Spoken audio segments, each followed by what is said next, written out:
જય શ્રી કૃષ્ણ. રાધે રાધે.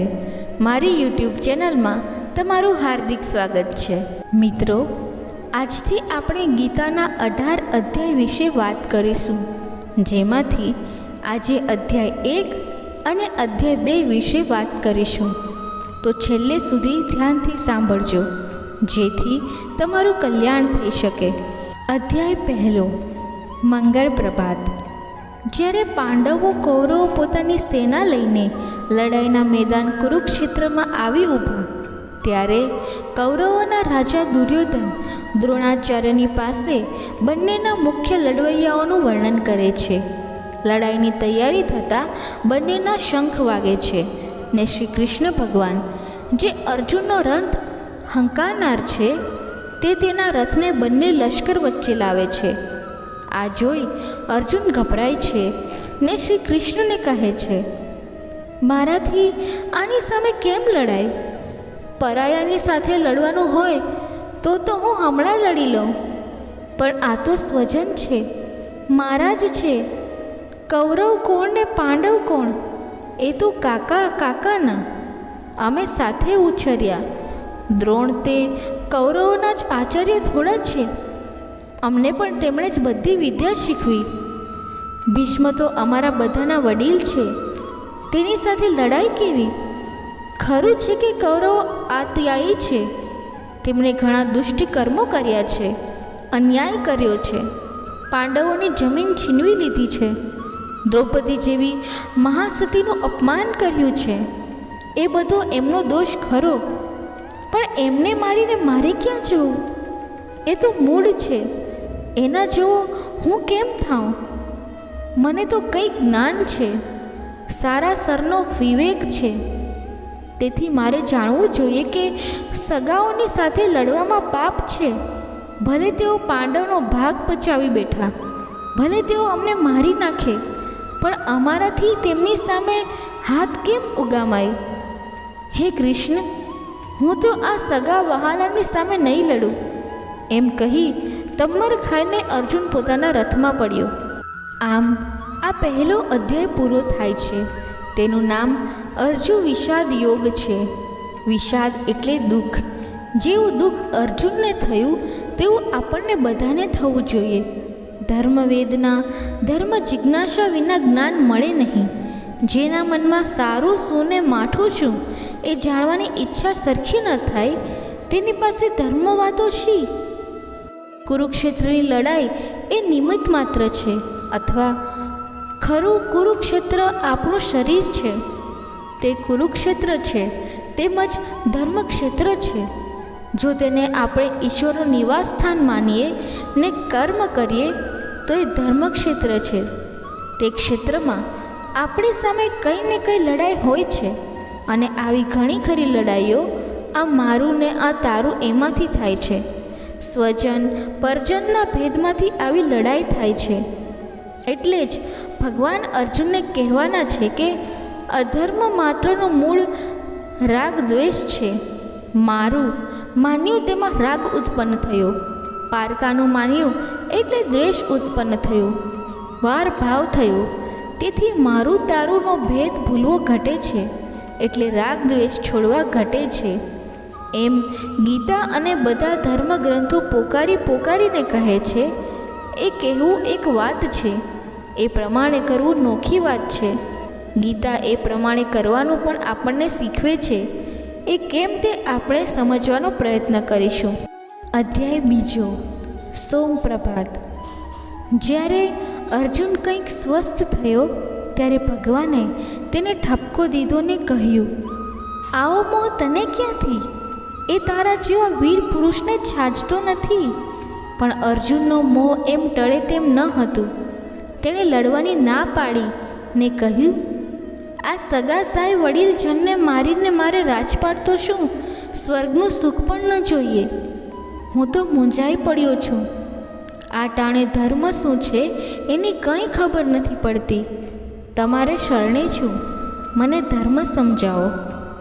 આમ અર્જુનને ખૂબ મૂંઝાયેલો ને જાણવાની ઈચ્છાવાળો જોઈ ભગવાનને દયા આવી ને તેને સમજાવવા લાગ્યા. તું નકામો દુઃખી થાય છે.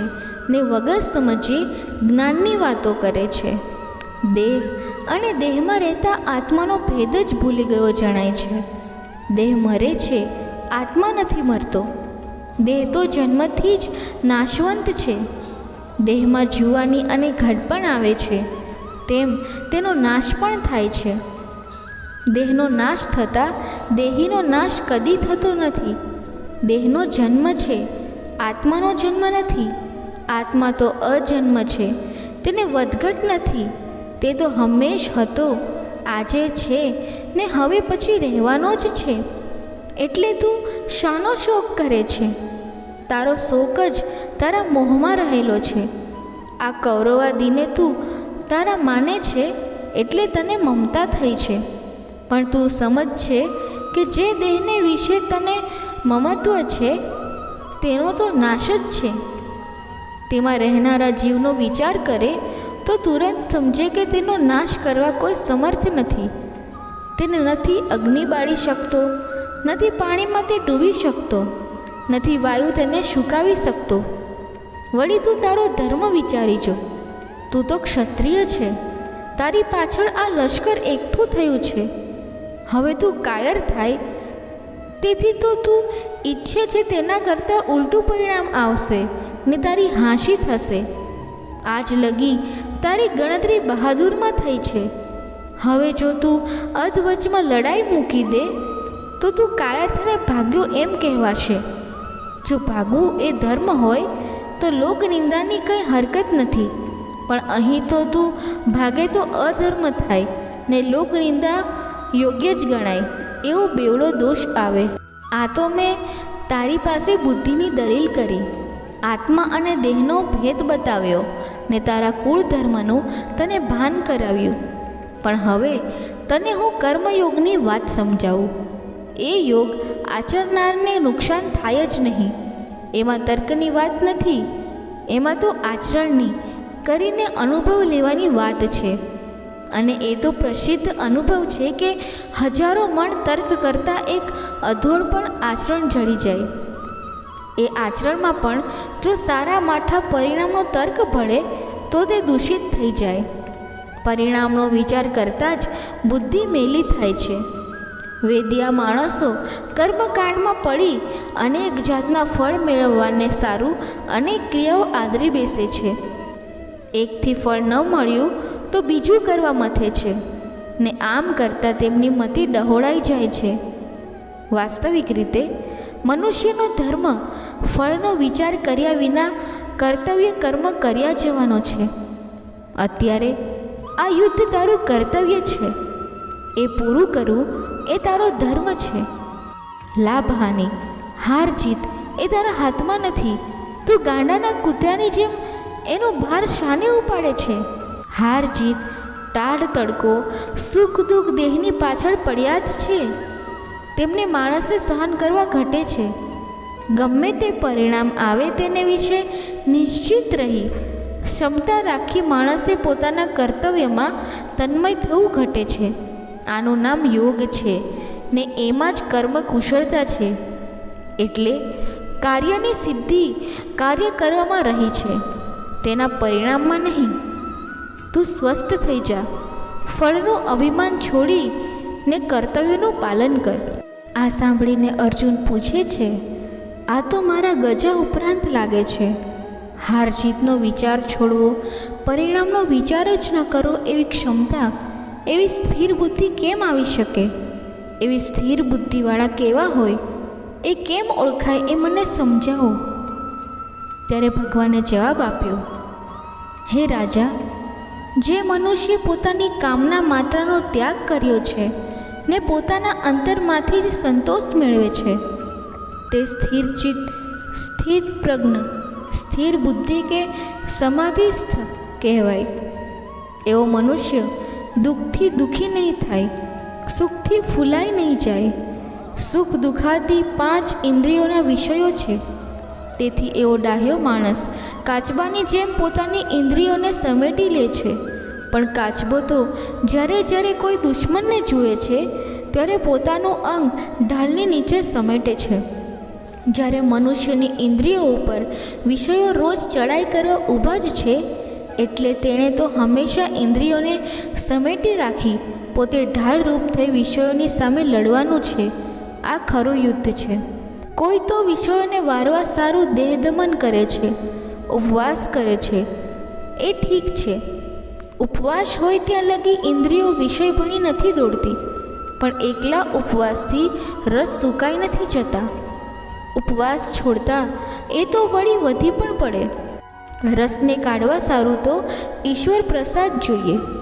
ઇન્દ્રિયો તો એવી બળવાન છે કે તે મનુષ્યને તે સાવધાન ન રહે તો બળાત્કારે ઘસેડી જાય છે.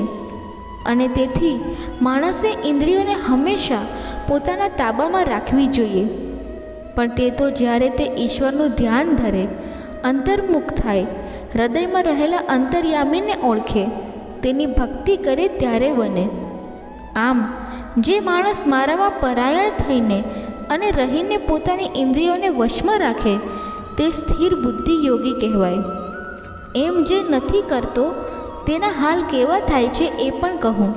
ઇન્દ્રિયો જેની સ્વતંત્રપણે વર્તે છે તે રોજ વિષયોનું ધ્યાન ધરે છે, એટલે પછી તેને તેની લગ્ની લાગે છે.